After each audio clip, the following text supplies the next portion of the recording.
దేవేంద్రుడి ఆదేశాన్ని అనుసరించి దేవతలు అగ్నిదేవుడి కోసం తేజోవతికి వెళ్ళారు. స్వాహాదేవి వాళ్లను సాదరంగా ఆహ్వానించింది. సాధ్వి, అగ్నిహోత్రుల దర్శనానికి వచ్చాం అన్నాడు దేవబృంద నాయకుడు. ఆయన మందిరంలో లేరు, ఈ నగరంలోనూ లేరు, ఎక్కడికి వెళ్ళారో తెలియదు అంది స్వాహాదేవి. దేవతలు అగ్ని కోసం అన్వేషణ ప్రారంభించారు. అది తెలిసిన అగ్ని సముద్ర గర్భంలో దాగి విశ్రాంతిగా ఉండిపోయాడు. హవ్యాలు లేకపోవడంతో ఆకలి పాలైన దేవతలు నిర్విరామంగా అన్వేషిస్తూ సాగర తీరం చేరుకున్నారు. అలల మీద తేలియాడుతూ తీరానికి చేరిన చేపలు దేవతలను చూసి జాలిపడ్డాయి. అగ్నిదేవుడు సాగర సర్భంలో దాగిన విషయం దేవతలకు చెప్పివేశాయి. మరుక్షణం దేవతలు ఆ చేపలను వెంట తీసుకొని సాగర గర్భంలో దాగి ఉన్న అగ్ని సమ్ముఖానికి చేరుకున్నారు. నా ఉనికి మీకు ఎవరు తెలియజేశారు? అగ్ని విసుగుతో ప్రశ్నించాడు. ఈ చేపలే, ఇవి మాకు కొండంత సహాయం చేశాయి, దేవతలు ఆనందంగా అన్నారు. అగ్ని చేపలను ఆగ్రహంతో చూశాడు. నా ఉనికి రహస్యాన్ని బట్టబయలు చేసినందుకు మీ కులం తగిన శిక్ష అనుభవిస్తుంది. ప్రజలు మిమ్మల్ని నిర్దయగా వధిస్తూ ఉంటారుగాక. అగ్నిదేవుడి శాపం విన్న చేపలు భయంతో పారిపోయాయి. అగ్నిభట్టారక, సాగరంలోంచి అవతలికి వెళ్దాం రండి, దేవతలు వినయంగా అన్నారు. ఎలాగా నా ఉనికి మీకు తెలిసిపోయిందిగా, పదండి అన్నాడు అగ్ని ఉక్రోషంతో. అందరూ సాగర తీరం చేరుకున్నారు. ఆర్య, మహేంద్రులు తమ మాటగా ప్రత్యేకంగా మీకు మనవి చేయమన్నారు. అజ్ఞాతంలో ఉండే నిర్ణయం మార్చుకుని యథాప్రకారం హవ్యాలు తీసుకురండి, మా క్షుద్బాధను తొలగించండి, దేవతలు అగ్నిని అభ్యర్థించారు. మీ ఆకళ్ళు తీర్చే నిత్యకృత్యంలో ఇదిగో ఇలా దుర్బలుడిని అయిపోయాను, మీ అభ్యర్థనను తిరస్కరిస్తున్నాను, వెళ్ళండి. ఆర్య, దేవతల నాయకుడు ఆశ్చర్యంగా అన్నాడు. ఇంతకాలము మీ సేవ చేశాను, కృషించిపోయాను, బలవంతం చేస్తే నశించిపోతాను, అగ్ని తీక్షణంగా అన్నాడు. మీరు అంగీకరిస్తే గాని ఇక్కడి నుండి వెళ్ళం, దేవబృంద నాయకుడు నిష్కర్షగా అన్నాడు. అగ్ని ఆగ్రహంతో చూశాడు.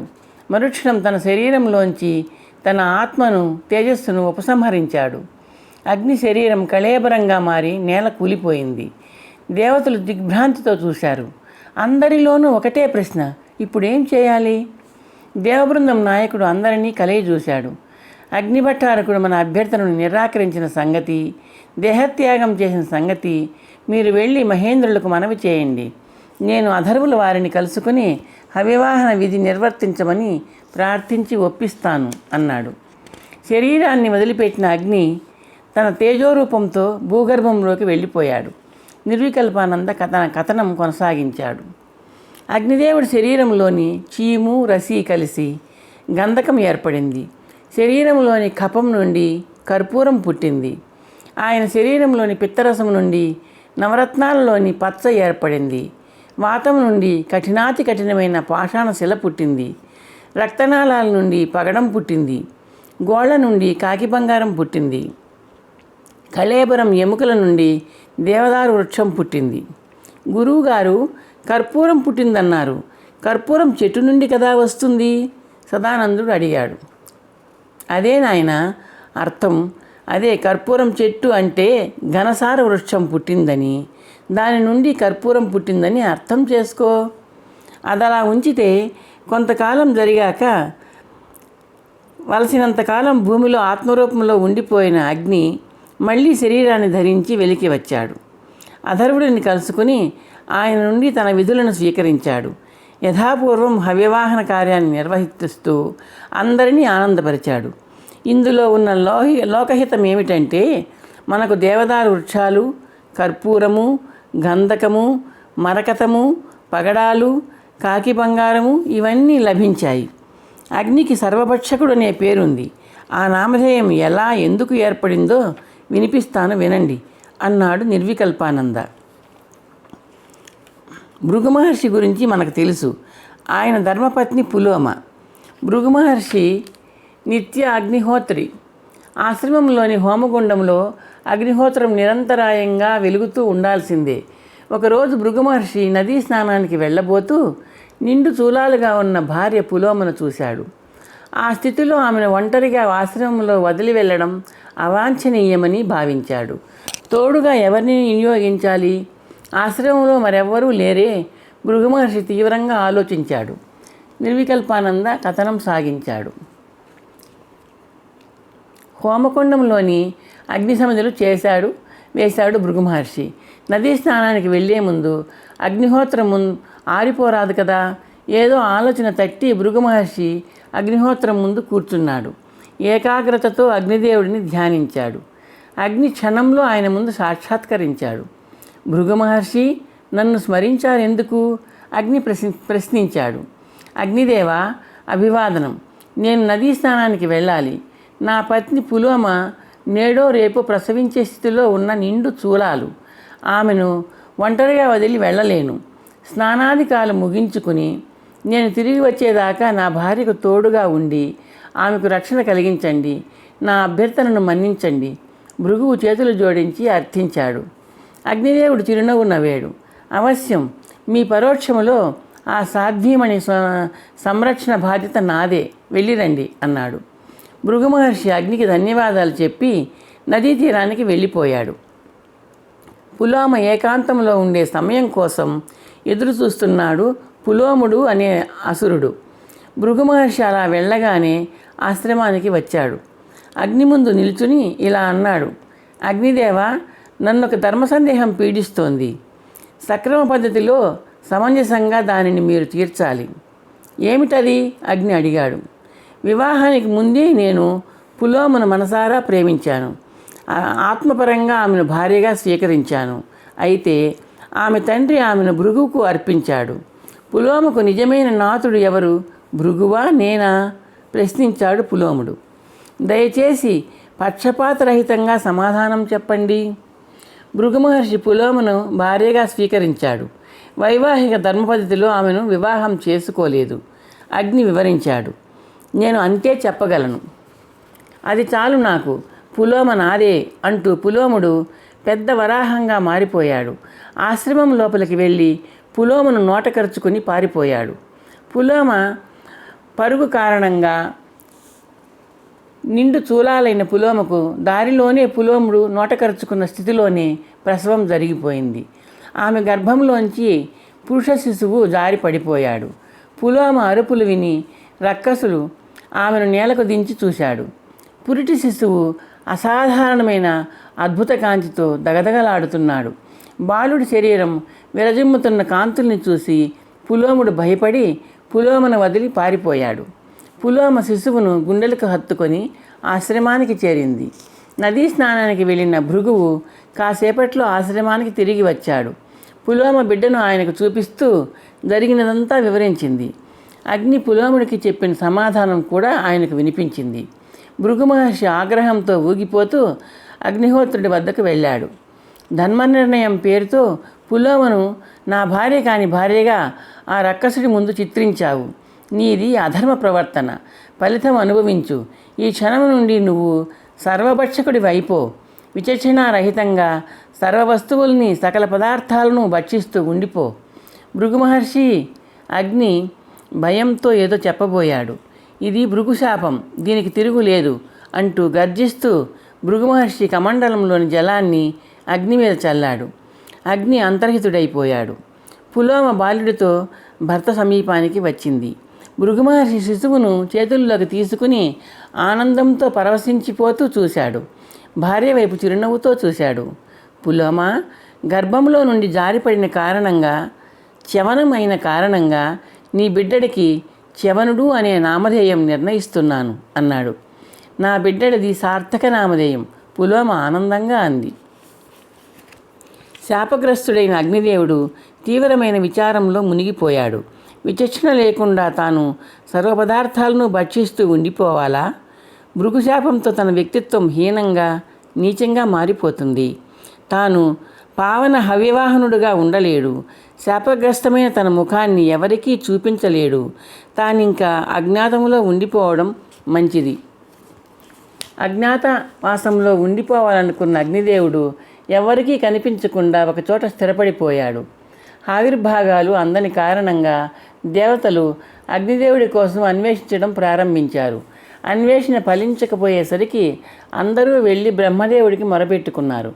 బ్రహ్మ అగ్నిని స్మరించాడు. మరుక్షణం అగ్ని ఆయన సన్నిధిలో ప్రత్యక్షమయ్యాడు. అగ్ని, నీ అజ్ఞాతవాసం వల్ల ముల్లోకాలు అల్లాడిపోతున్నాయి. భృగుశాపం గురించి నాకు తెలుసు. ఆ శాపాన్ని సవరిస్తాను.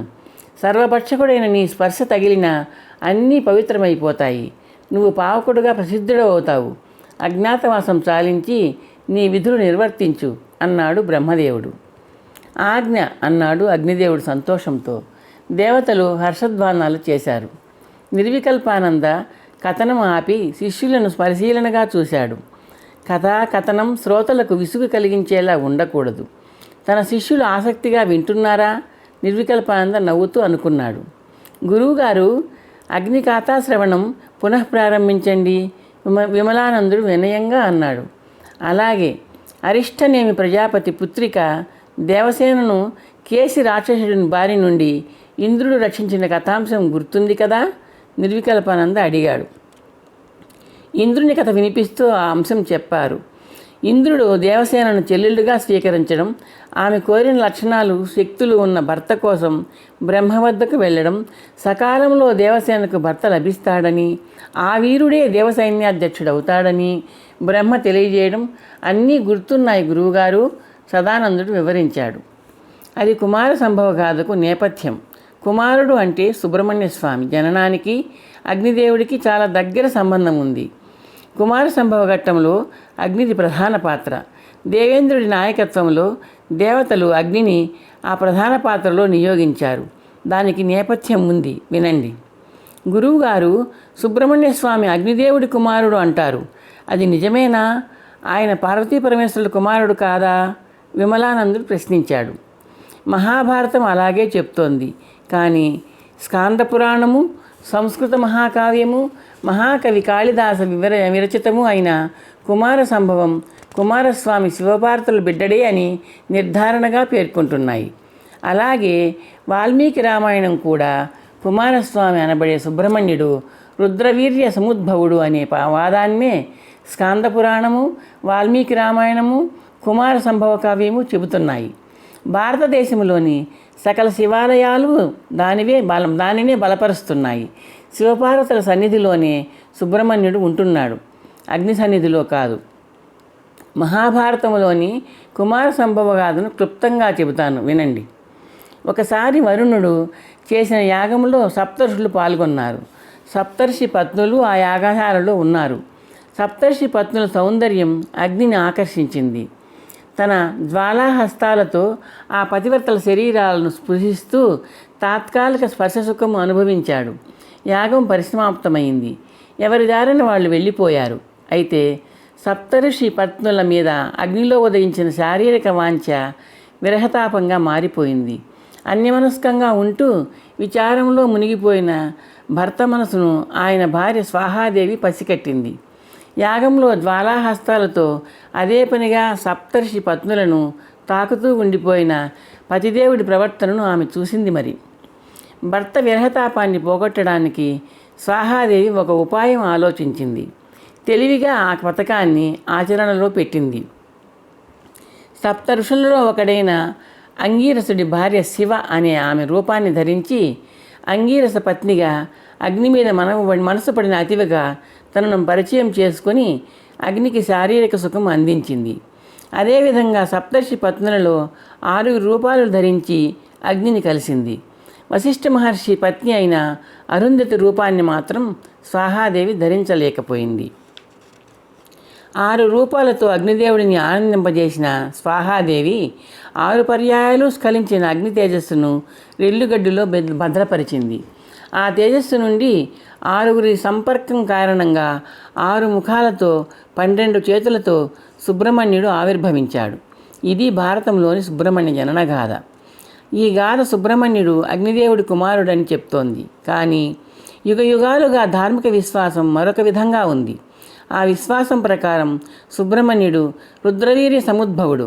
ఈ ధార్మిక విశ్వాసానికే విలువ ఇస్తూ మనం సుబ్రహ్మణ్య జననగాథను, అందులో అగ్నిదేవుడి ప్రమేయాన్ని శ్రవణం చేద్దాం. నిర్వికల్పానంద ఉపోద్ఘాతం ముగించాడు. గురువుగారు మహాభారతంలో ఆ విధంగా ఎందుకు రాశారు? సదానందుడు అడిగాడు. అది మన ఊహకు తర్కానికి అందని విషయం. ఆ అంశం గురించి తర్కించి నిర్ణయించే శక్తి మనకు లేదు, అవసరమూ లేదు. సుబ్రహ్మణ్యుడు శివపార్వతుల ముద్దు బిడ్డడని, వినాయకుడి తమ్ముడని మనం నమ్ముతున్నాం. వివిధ స్తోత్రాలు, మంత్రాలు, పురాణాలు ఈ అభిప్రాయాన్నే బలపరుస్తున్నాయి. కుమారస్వామి రుద్రవీర్య సముద్భవుడు ఎలా అయ్యాడో ఆ అవతార మహత్కార్యంలో మన అగ్నిదేవుడి పాత్ర ఏమిటో తెలుసుకుందాం. కశ్యప ప్రజాపతి గురించి, ఆయన 13 పత్నుల గురించి మీకు తెలుసు. ఆయనకు తృతీయ పత్ని ధనుదేవికి జన్మించిన అసురులలో వజ్రాంగుడు ఒకడు. వజ్రాంగుడి భార్య పేరు వజ్రాంగి. ఆమెకు వరాంగి అనే మరో పేరు కూడా ఉంది. వజ్రాంగుడికి తనలోని అసుర లక్షణాలు నచ్చలేదు. తామస గుణాన్ని సాత్విక గుణంగా మార్చుకుని రాక్షస లక్షణాలను వదిలించుకోవాలన్న తలంపుతో వజ్రాంగుడు తపస్సు చేయడానికి వెళ్ళాడు. చాలా కాలం పాటు తపస్సు సాగించిన వజ్రాంగుడు ఆశ్రమానికి తిరిగి వచ్చాడు. అతని భార్య వజ్రాంగి ఎదురు వెళ్ళి కళ్ళనీళ్లు పెట్టుకుంది. నిర్వికల్పానంద చెప్పుకుపోతున్నాడు.